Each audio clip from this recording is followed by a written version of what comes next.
Udah yuk, udah nih. Assalamualaikum warahmatullahi wabarakatuh. Waalaikumsalam Waalaikumsalam warahmatullahi warahmatullahi wabarakatuh.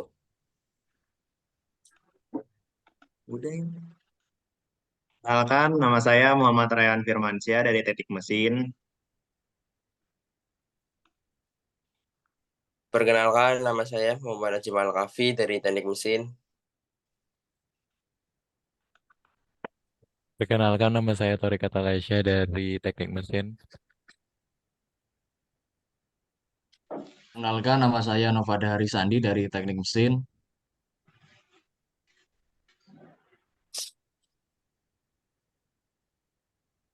Perkenalkan, nama saya Muhammad Rio Suwartian dari Teknik Mesin.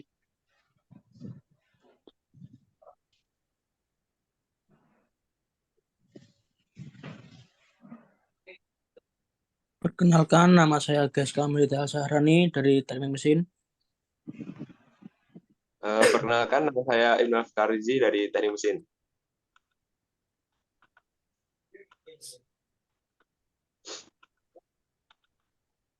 Ya, jadi kita di sini akan menjelaskan penulisan karangan tugas kelompok bahasa Indonesia. Mas, lanjut Mas. Itu Mas. PPT-nya Mas. Slide.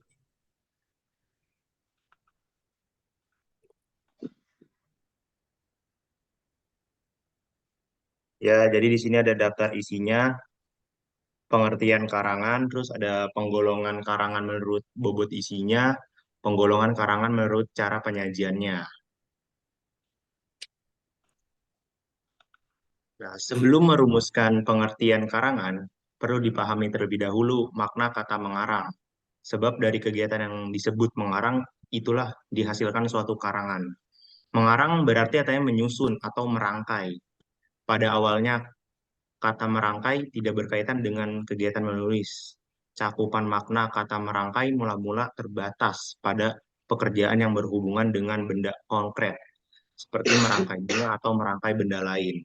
Sejalan dengan kemajuan komunikasi dan bahasa, kelama-kelamaan timbul istilah merangkai kata, lalu berlanjut dengan merangkai kalimat. Kemudian jadilah apa yang disebut pekerjaan mengarang. Orang-orang yang merangkai atau menyusun kata, kalimat, dan alenia disebut sebagai perangkai. Tetapi penyusun atau pengarang untuk membedakannya, misalnya dengan merangkai bunga, mengingatkan karangan tertulis juga disebut dengan tulisan. Kemudian timbullah sebutan penulis untuk orang yang menulis suatu karangan. Penulis berpendapat bahwa mengarang adalah pekerjaan merangkai kata, kalimat, dan alenia untuk menjabarkan dan atau mengulas topik dan tema tertentu guna memperoleh hasil akhir berupa karangan.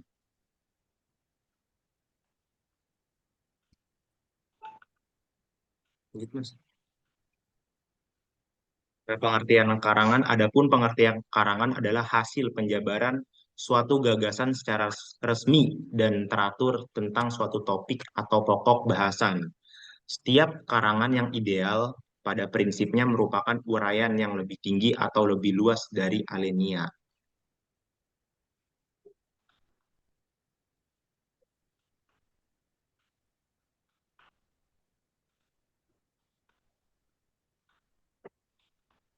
Next, siapa lagi yang jelasin? Lanjut, lanjut. Penggolongan karangan menurut bobot isinya. Yang pertama ada karangan ilmiah, yang kedua karangan semi ilmiah atau ilmiah populer. Yang ketiga ada karangan non ilmiah.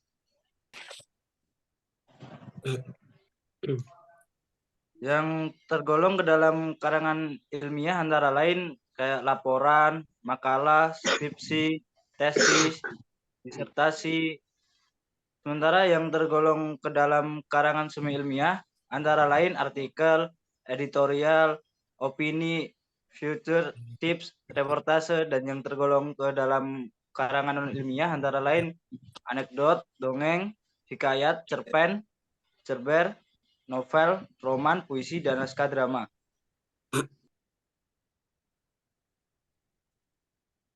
Ketiga jenis karangan tersebut memiliki karakteristik yang berbeda-beda. Karangan ilmiah memiliki aturan baku dan sejumlah persyaratan khusus yang menyangkut metode dan penggunaan bahasa. Kebalikan dari karangan ilmiah adalah karangan non-ilmiah, yaitu karangan yang tidak terikat pada aturan baku tadi. Sedangkan karangan semi-ilmiah berada di antara keduanya. Yang akan dibahas dalam PowerPoint ini hanya dua jenis karangan, yaitu karangan ilmiah dan semi-ilmiah, atau ilmiah populer, karena kedua jenis karangan inilah yang banyak diperlukan oleh mahasiswa. Ciri karangan ilmiah dan seilmiah. Karangan ilmiah adalah tulisan yang berisi argumentasi penalaran keilmuan yang dikomunikasikan lewat bahasa tulis yang formal dengan sistem metodis dan sintesis analisis. Adapun karangan semi ilmiah adalah tulisan yang berisi informasi faktual yang diungkapkan dengan bahasa semi formal, namun tidak sepenuhnya mengikuti metode ilmiah yang sintesis analisis karena sering dibumbui opini pengarang yang terkadang subjektif. Terdapat juga 3 ciri karangan ilmiah. Pertama, karangan ilmiah harus merupakan pembahasan suatu hasil penelitian faktual objektif. Faktual objektif berarti faktanya sesuai dengan objek yang diteliti. Kesesuaian ini harus dibuktikan dengan pengamatan atau empiris. Objektif juga mengandung pengertian, adanya sikap jujur dan tidak memihak, serta memakai ukuran umum dalam menilai sesuatu, bukan ukuran yang subjektif.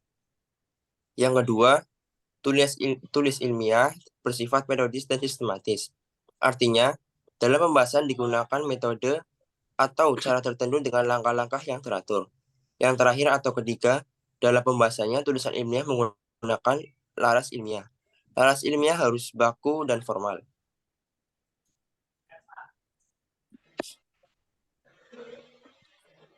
Terdapat 3 bagian tanda bentuk karangan. Yang pertama, halaman-halaman awal atau preliminaris yang meliputi judul, kata, pengantar, aneka daftar. Di dalamnya terdapat daftar isi, daftar tabel, bagan atau lampiran. Yang kedua, isi utama atau main body yang meliputi pendahuluan, isi, dan penutup. Yang ketiga, halaman-halaman akhir atau reference matter yang meliputi daftar pustaka, lampiran, dan biodata penulis.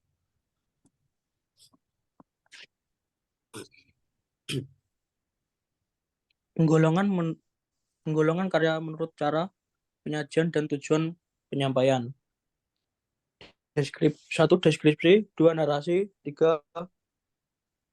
Eksposisi, 4. Argumentasi, 5. Persuasi, 6. Campuran.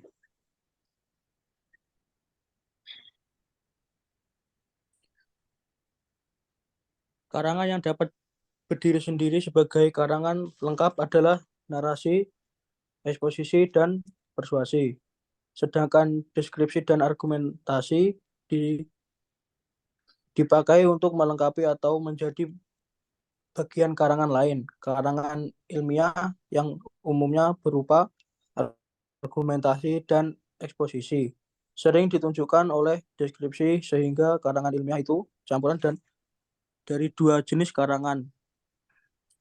Kondisi ini dapat dibenarkan jika penulis memperhatikan porsi yang lebih besar yang mendominasi karangan ilmiah atau argumentasi.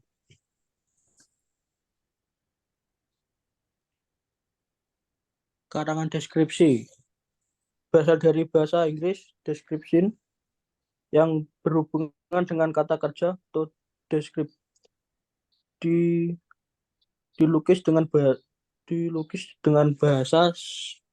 Seorang penulis deskripsi harus memiliki kata yang tepat sesuai gambaran objek yang sebenarnya, sehingga melahirkan imajinasi yang hidup dari objek, dan yang dideskripsikan dapat disimpulkan bahwa yang dimaksud deskripsi adalah bentuk tulisan yang tujuan memperluas pengetahuan dan pengalaman pembaca. Supaya karangan sesuai dengan tujuan penulisannya, diperlukan suatu Pendekatan.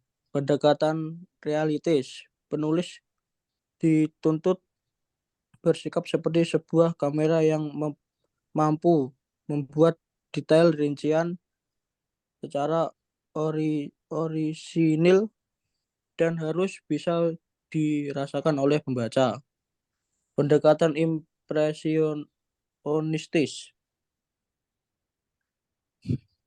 berusaha menggambarkan sesuatu secara subjektif.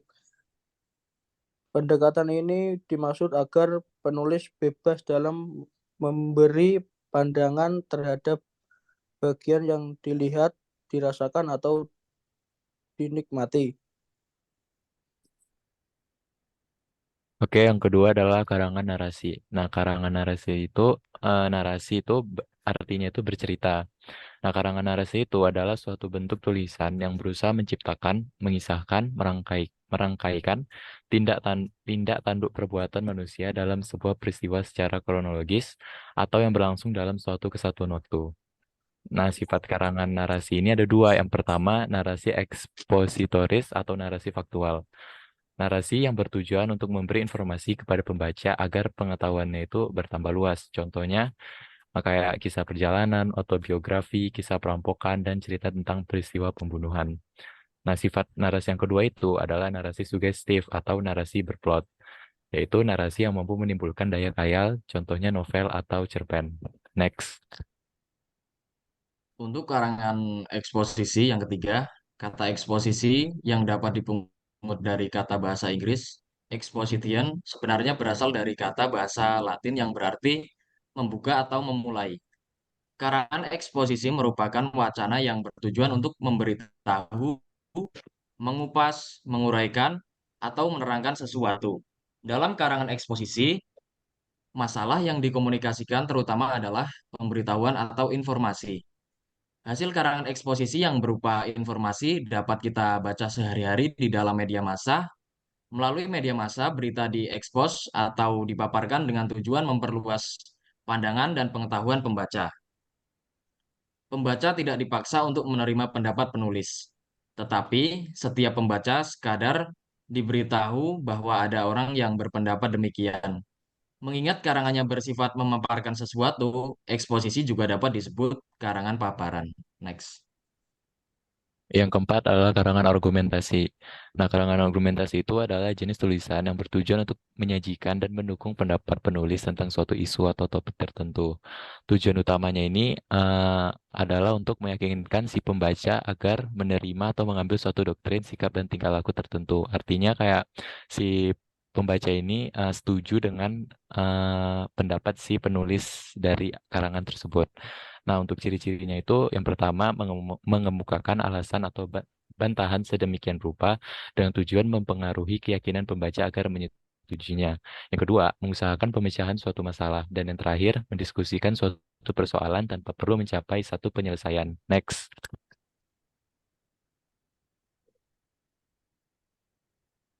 Yang kelima adalah karangan persuasi. Karangan yang bertujuan untuk membuat pembaca percaya, yakin, dan terbujuk akan hal-hal yang dikomunikasikan yang mungkin berupa fakta, suatu pendirian umum, suatu pendapat atau gagasan, ataupun perasaan seorang. Dalam suatu karangan persuasi harus dibuat menggunakan fakta yang tertulis jelas, sehingga dapat meyakinkan membaca. Di samping itu, dalam pembuatan karya persuasi harus menggunakan diksi yang jelas, sehingga dapat mempengaruhi emosi si pembaca. Macam-macam persuasi ditinjau dari segi medan memakainya. Yang pertama adalah persuasi politik. Persuasi politik ini biasanya dipakai untuk digunakan di dalam bidang kepolitikan. Yang kedua adalah persuasi pendidikan.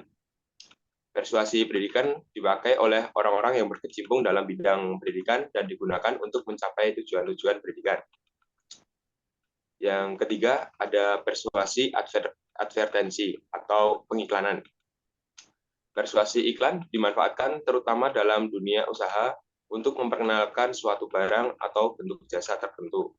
Lewat persuasi iklan ini diharapkan membaca atau pendengar menjadi kenal, senang, ingin memiliki, berusaha untuk memiliki barang atau memakai jasa yang ditawarkan. Yang keempat ada persuasi propaganda. Persuasi propaganda ini adalah objek yang disampaikan dalam informasi. Tentunya tujuan persuasi propaganda ini tidak hanya berhenti pada penyebaran informasi saja, lebih dari itu. Dengan informasi ini diharapkan pembaca atau pendengar lebih dapat sadar ataupun lebih ingin untuk berbuat sesuatu. Next. Yang keenam ada karangan campuran. Karangan campuran, ya, selain merupakan karangan murni, misalnya eksposisi atau persuasi, sering ditemukan karangan campuran atau kombinasi. Isinya dapat merupakan gabungan eksposisi dengan deskripsi atau eksposisi dengan argumentasi. Dalam wacana yang lain, sering kita temukan narasi berperan sebagai ilustrasi bagi karangan eksposisi ataupun persuasi. Dan di sebuah karangan campuran terdapat 3 unsur yang membangun. Yang pertama adalah narasi, yang kedua eksposisi, yang ketiga ada persuasi.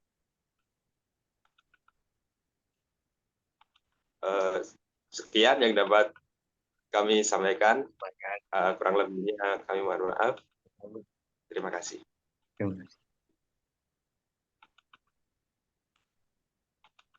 Terima Oke. kasih. Terima kasih.